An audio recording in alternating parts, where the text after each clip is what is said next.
أكبر الله أكبر الله أكبر. Suzanne is 22 and has been a Muslim for 2 years. She decided to get married 5 months after converting to Islam and now has a baby daughter. غير المغضوب عليهم ولا الضالين آمين. I'm just going to start on the shepherd's pie.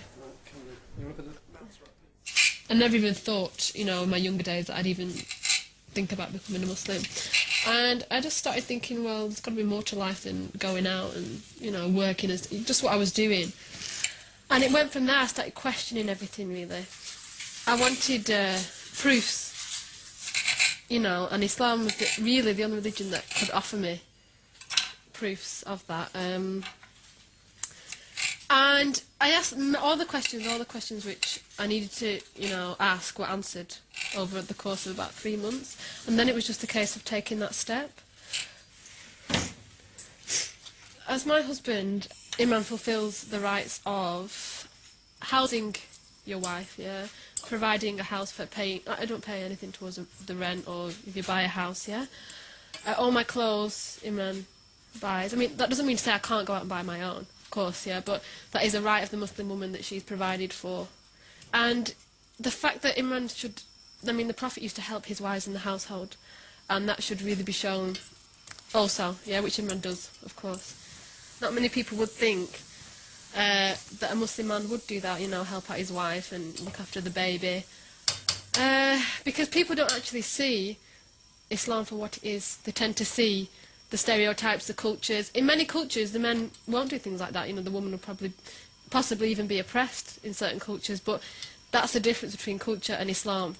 And in Islam, you know, the woman is not oppressed in any way. Which is, it's just a big stereotype that needs to be broken down, really. That's right. Yes, it's daytime. It's daytime, look. Okay. Okay. Don't give me trouble now. Don't give me trouble. Okay? Okay.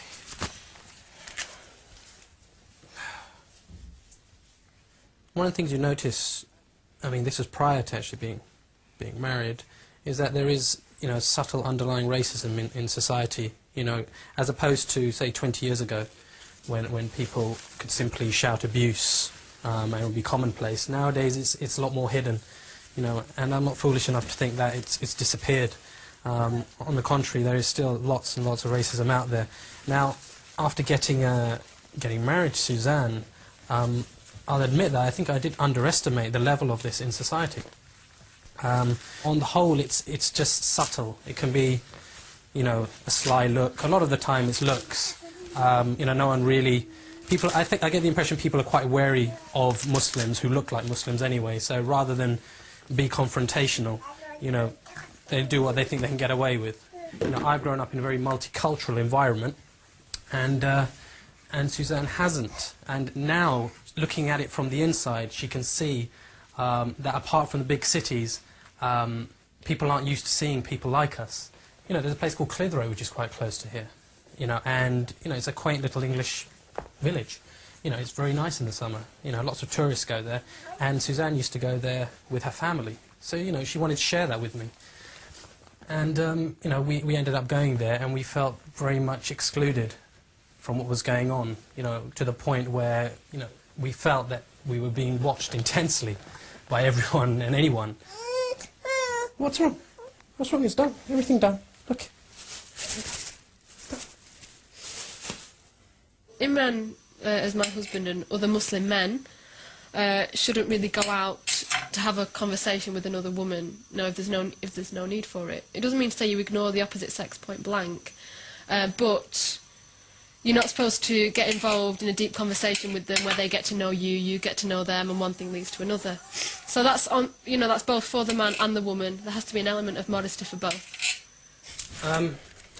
Listen, she's playing up a bit. Okay. Well, if you pray first, I'll make some milk, feed her, get her settled, and then I'll pray afterwards. Yeah. Come on, sweetheart. I think she'll go to sleep. Yeah. If she does, just join, yeah? Okay. Just join the prayer with me. Okay. I knew Imran before I married him for a matter of weeks, to be honest. I'm not going to say that I wasn't scared at all, because it's a scary thing.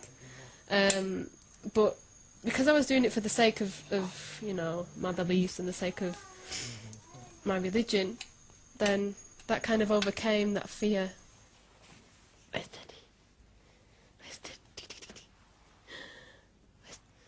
It's an important thing when you're getting married that you're attracted to that person. It's one of the things that's stated. Beauty is one thing that you take into consideration. And if you're not attracted to the other person, then, you know, I wouldn't marry somebody that I wasn't attracted to.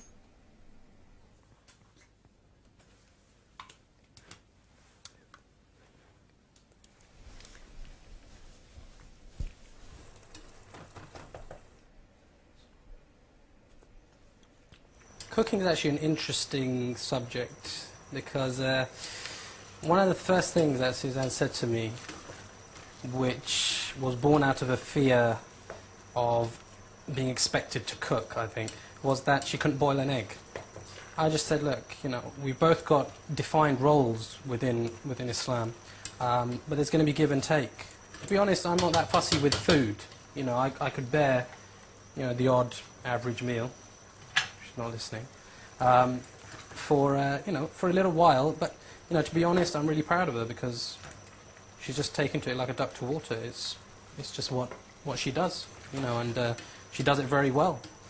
You know, Suzanne's got a whole variety of stuff from Caribbean, Mexican, Indian, Italian, English, traditional English dishes, and well, she keeps on surprising me really. I suppose I've been rewarded for my my patience, I suppose. Come on. Yes. Okay, Imran. Yeah? I need to pray. Can you take her for me, please?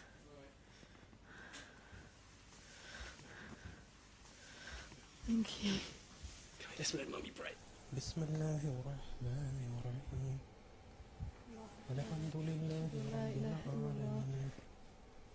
أشهد أن محمد رسول الله حي على الصلاة حي على الفلاح قد قامت الصلاة قد قامت الصلاة الله أكبر لا إله إلا الله.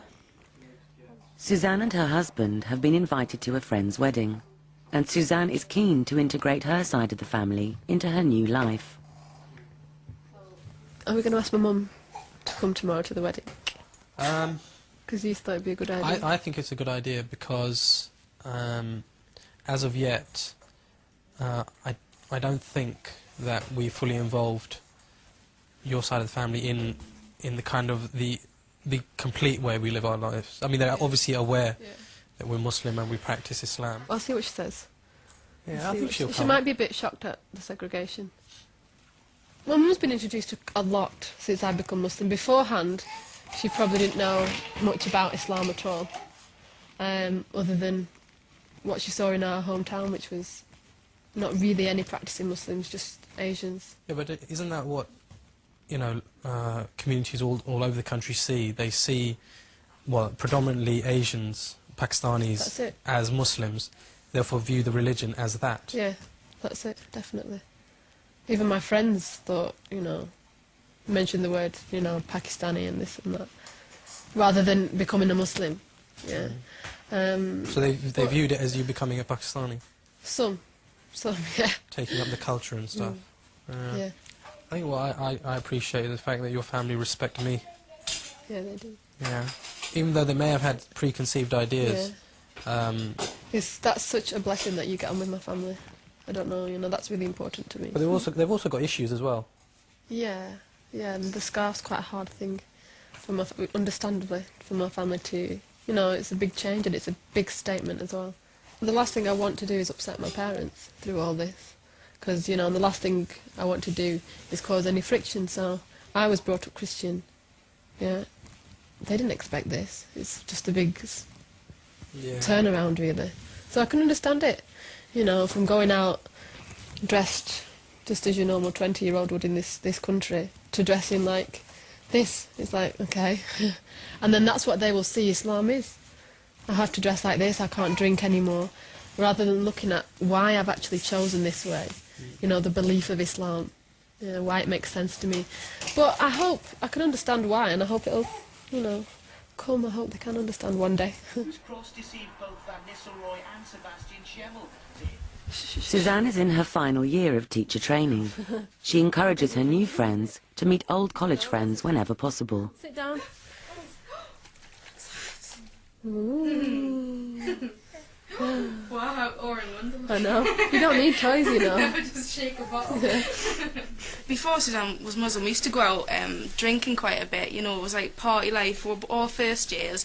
So in terms of you know, our social life has changed quite a bit. And you know, with the birth of Zara, we don't really see each other as much as we used to, because you know, Suzanne's got great responsibilities now. But we still have our girly chats, and any problems I've got, I still always go to Suzanne. That's it, yeah. She still let me Our know. relationship hasn't changed in that respect. Not at all, no. In other But respects, just in terms of our socially. social life, yeah. Like we don't go out to the pub anymore, or you know, we have to actually think about what we're going to do more. That's it. You know, if we want to go out for dinner or something, you have to think about it a little bit. Because more. there's a ball, isn't there, at the end of Yeah. this year for our university, Yeah. but I'm going to arrange a meal for Julie and Adele and the friends that I used to live with, and have it here. Just have, you know, a kind of social get-together here. Yeah, so that we can still say, you know, goodbye to each other at the end of the year, but In the so way. that so that we're all included again instead of a big ball. Yeah.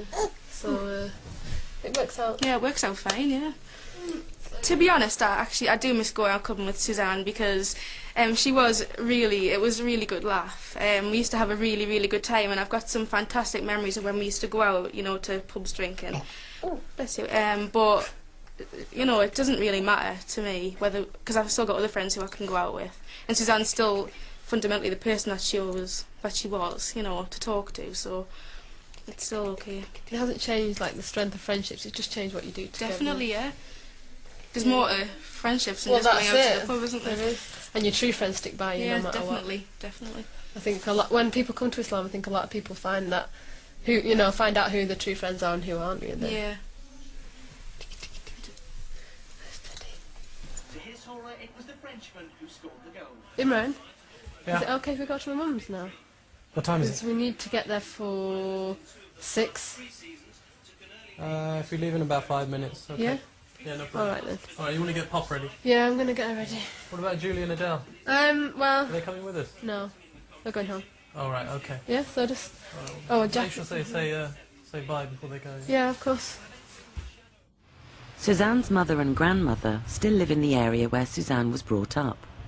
I think they've taken it really well, considering everything in the past 2 years, what they've had to take on board, Imran, Zara, my course, and becoming Muslim. Then I think they've dealt with it really well. I know there's some things, such as Christmas and, you know, etc., that they still feel upset about, and I'm not going to pretend that it's easy, but it certainly has not made our relationships worse.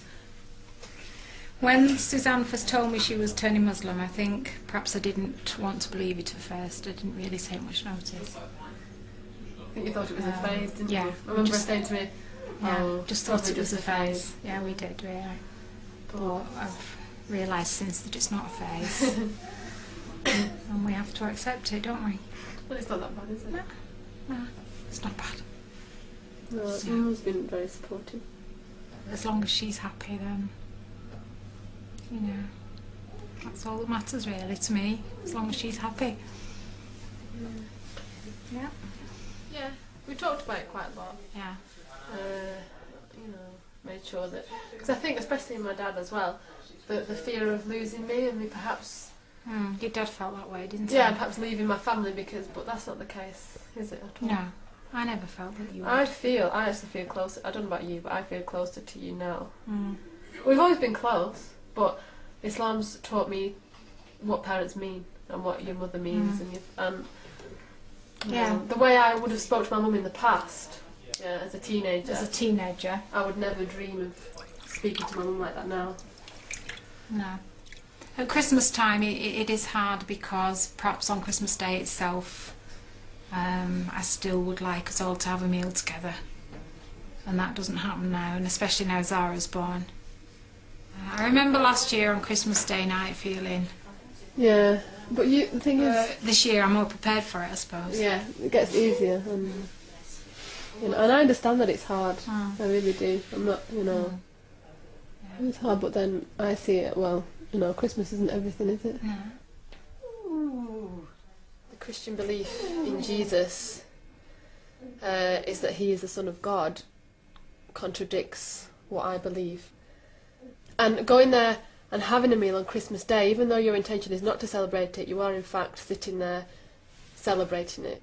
Now I can understand that people will say, well, why can't why can your family come and celebrate your celebrations but you can't celebrate theirs? But it all depends on the individual.